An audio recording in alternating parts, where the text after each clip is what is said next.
In this video, traders, we're going to look at, is it okay to flip your trading bias? Stay tuned.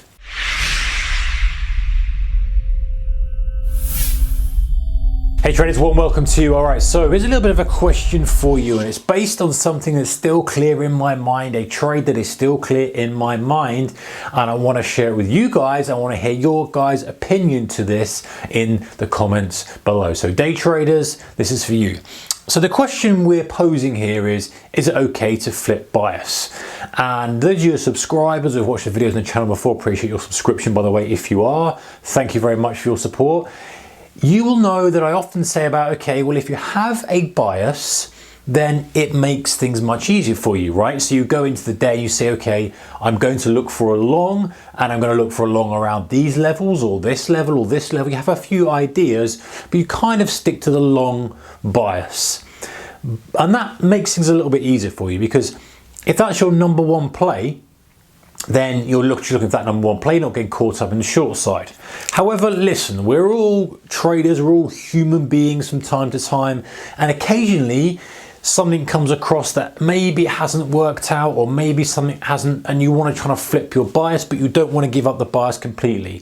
Now, it's one thing flipping bias and saying, listen, this thing is just getting hammered off the open, or it's just ripped to the upside. I've missed the long. I think that a bit later short might come into play. So sit on your hands, you know, don't worry about the FOMO issue. Wait for the short to come into play later, and that's different.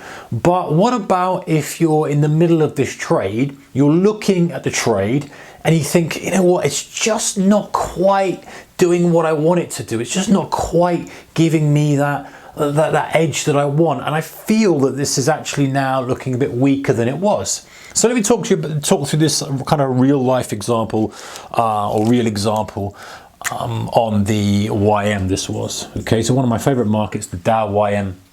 Great thing about the YM, of course, guys, is your UK citizen. You can spread bet this using the Dow cash and really tight spreads, and it trades just like the YM, and we've gone through videos on that before. But anyway, one of my favorite markets alongside DAX and crude oil, as you guys well know. So this is the scenario. We've got quite a downdraft couple of days, okay, and then we get I'm going to call this day three.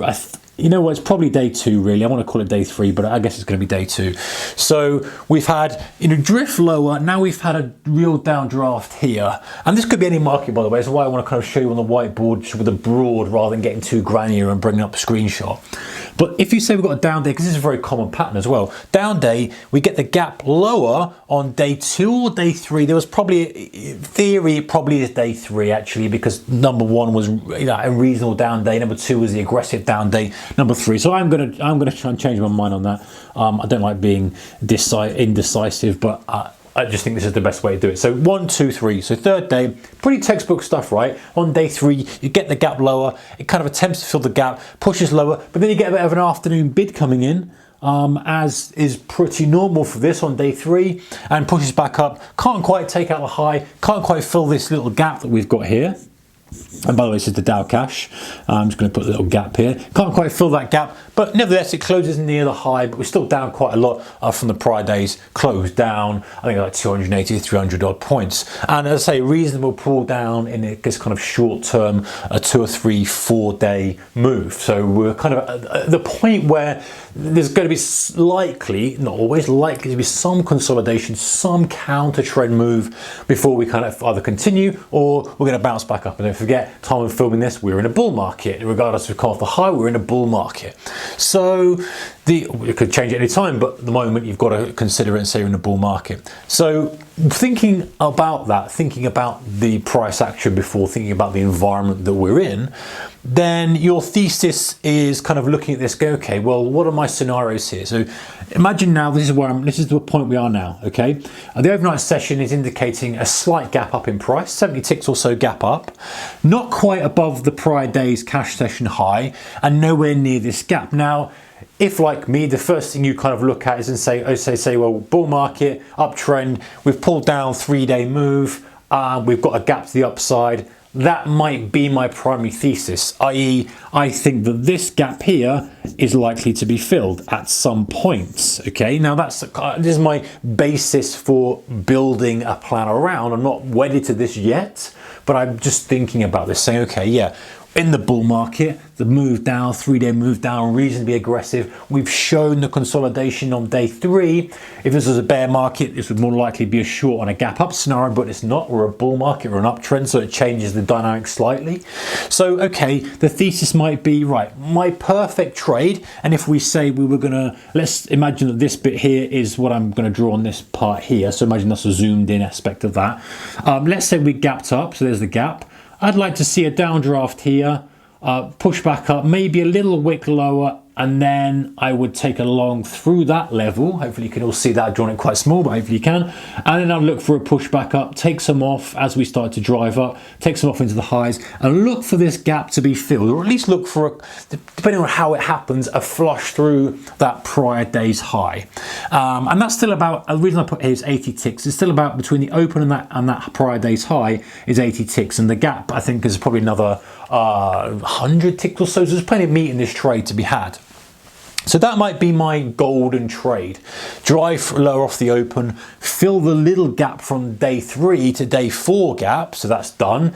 Maybe do a double bottom or some kind of first attempt, pull back up, second attempt, then look to get long on the second pressure to the downside, and then look to ride that up, taking some off in case it suddenly turns on me, but then ultimately looking for it to blast through that high and then fill that gap. That's my primary thesis, right? And I'm thinking that's what I'm going to play for on the day. Of course, we start out and something completely different happens, which is normal. You just got to kind of adjust and see how it's going to play out. We started to drive up from the gap, not aggressive, because if we'd been ultra aggressive, I'd have probably jumped on a first pullback, because price action would have said to me, hey, we've got aggression, we've got supply demand imbalance, bang, hit it, wait for that pullback, wait for that sweet spot, look for the wick, bang in, look for a further drive to the high side, see if the momentum will carry it over the first 15 minutes. As long as you're not chasing too much in that first drive, you're probably okay. But it was grinding up, and at which point I was like, okay, now how do I play this? Do I say to myself, right, I need to wait until this plays out over the next few hours because it's looking like this initial play isn't going to happen. However, if we kind of do some work to the upside, fail, come down and do this, do I still want it? Probably not, because of the initial failure to fill the gap on the first up move. So I'm like, okay, oh, well, what does that leave me? What position does that leave me in? I still think we could fill this gap, but then in my mind, and I'm going back to this okay to flip bias, I'm thinking, well, actually, it's starting to weaken out. I still think this might play out. This could play out, but the first 15 minutes, we've had a little bit of a feeble attempt. We've actually done this, a feeble attempt, and then we're going to play out. So my question, and this is interesting to see your comments, guys, is that should I now, I'll tell you what I did in a moment, but should I now say to myself, right, well, there's a bit of an opportunity to have a short trade off this. If this longer term, if this kind of broader thesis, say longer term, we're talking about, a morning session. If this is going to play out as I think it is, and we're grinding up, but we're not rocketing, so it's not like it's been denied completely, and we're starting to stall here, would it be okay for you to hit a short trade here, look for this move, and then look for the further long? That'll be in my ask questions. You let me know your thoughts in the comment section below, but I'll tell you what I did. So what I did, and this is why an error, I think, on my part, despite being profitable trades over the two, I'll talk about the two in a moment, the error is this, is that when you take the short, which I believe that this may well come off and it may well do this. It looked like it was stalling, it looked like this. It started to roll over very slightly, but it started to stagnate. And I was like, you know what, I just don't like this. And this is the big key, guys. If you're still stuck around from the beginning of the video, this is the key. Maybe waffled on a bit, but I wanted to put this kind of backdrop in. The key to this is that I will now be in a conflict because I have this short and I think, okay, we're going to kind of flush down. There's going to be a nice little scalp trade. We're still going to get this double bottom that's going to be the catalyst for it to maybe lift back up and fill that gap for the whole. That's my idea for the day. But the trouble is, in my mind, I'm thinking, well, this might not happen. We might still get what you expect, which is the gap fill, but we might kind of grind up and fill the gap. And so you've got this conflict and you don't have the conviction to hold the trade.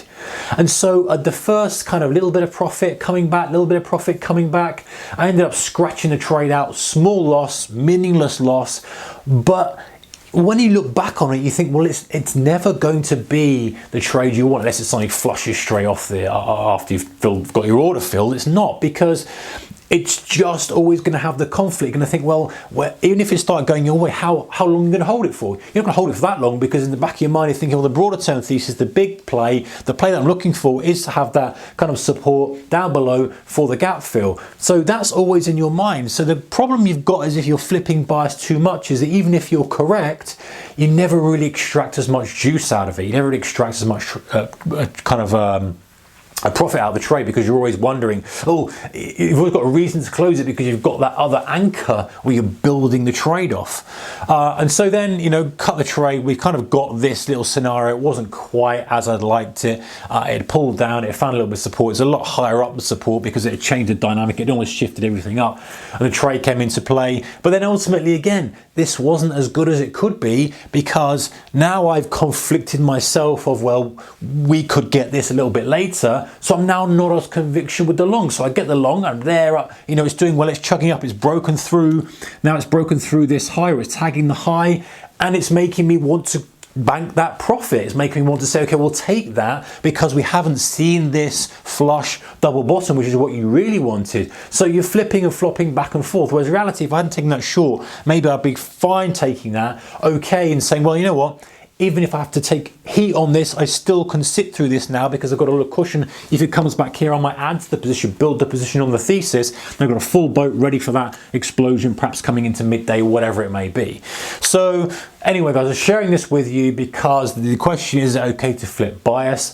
I think that it's okay in certain circumstances, but you've got to be cautious, because even though you get away with it, even though, yes, under certain circumstances, of course, if everything is telling you this market is a short, then you need to flip bias. But if you're flipping bias, you need to come up with another thesis. So for example, let's go for this one last time. If we had ripped up to the high side here, filled this gap, done this, and then kind of looked as if we were going to fail, maybe I'll say, okay, well, that's done. That's not going to happen anymore. It's played out in a different way. Your bias can now flip. But to short, what's the short thesis here? The short thesis is probably mean reversion day, maybe selling extensions, really aggressive extensions, because we're still, in a little bit of a short downtrend, even though we're in a bull market.